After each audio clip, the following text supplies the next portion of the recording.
10,000 మందితో మొట్టమొదటిగా జిల్లాలో ఉన్నటువంటి గౌడ సోదరులారా, గ్రామాల్లో ఉన్నటువంటి గౌడ సోదరులారా, మేము డేట్ ప్రకటిస్తాం.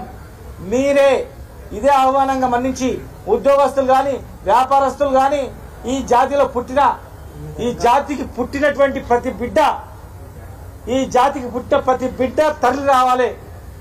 తక్కువ 10,000 మందితో డేటు రేపే ప్రకటిస్తాం.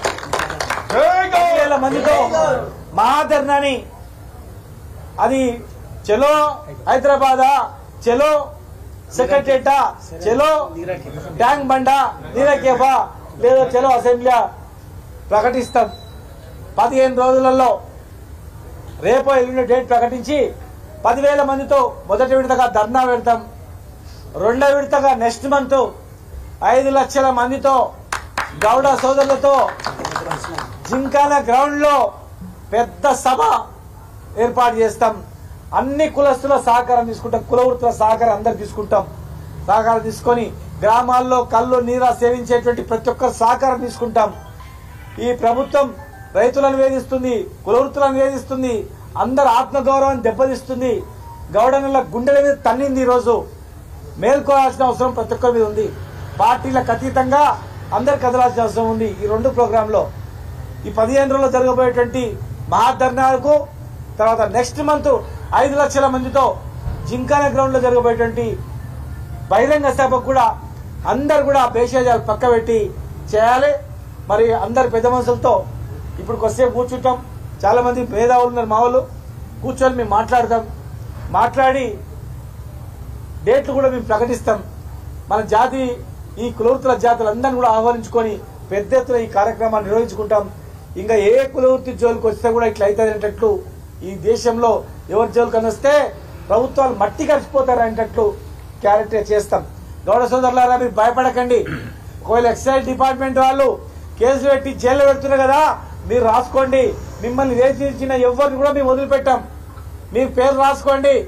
ఎవడు వేధిస్తున్నాడు, ఏ నాయకుడు వేధిస్తున్నాడు, ఏ అధికారి వేధిస్తున్నాడు రాసుకోండి. ఒక్కొక్కరిని వదిలిపెట్టకుండా తగిన మూల్యం చెల్లించేటట్లు ఖచ్చితంగా చేస్తాం.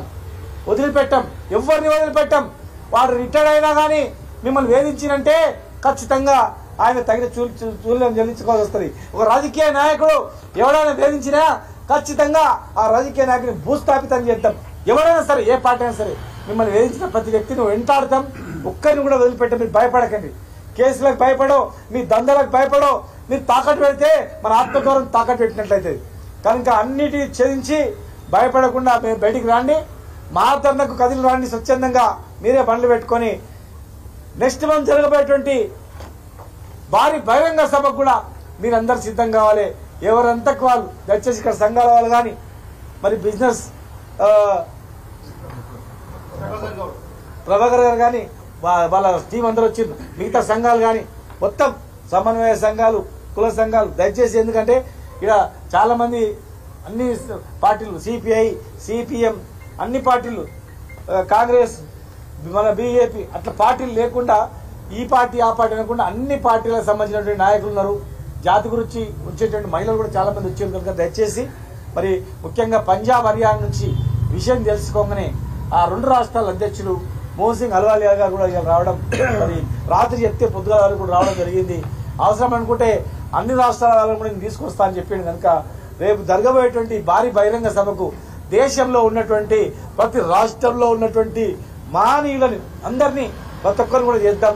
మరి సర్దార్ సర్వాయి పాపన్న వారసులుగా, ధర్మవిచ్చం గారి వారసులుగా, మరి గౌతు లచ్చన్న గారి వారసులుగా, జేసిం చిల్లమల్లయ్య గారి వారసులుగా, బాలగౌడ్ గారి వారసులుగా, ఇంకా ఎంతో మంది మహనీయులు ఉన్నారు. వాళ్ళ వారసులుగా మనం అందరం కూడా ఈ ఆత్మగౌరవం నిలబెట్టే కార్యక్రమంలో పాల్గొనాలి. పోస్టర్స్ కూడా మేము మంచిగా పోస్టర్స్ కొట్టిస్తాం. ఆదరణకు తొందరలోనే మాట్లాడుకొని తర్వాత భారీ బహిరంగ సభ కూడా ఏర్పాటు చేస్తాం. వారం 10 రోజులు టైం ఇద్దాం. 10 రోజుల లోపల వాళ్ళ అసెంబ్లీ సమావేశాలు ఏమంటున్నారు, ఇప్పుడు అది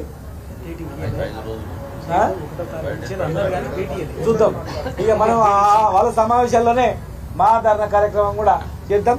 ఎక్కడోళ్ళ అరెస్ట్ చేసినా, అల్లకల్లోలం చేసినా సరే ఖచ్చితంగా మనం అనుకున్న దాన్ని సాధించుకుందాం అని చెప్పి, ఇంకా ఏమైనా అభిప్రాయాలు ఉంటే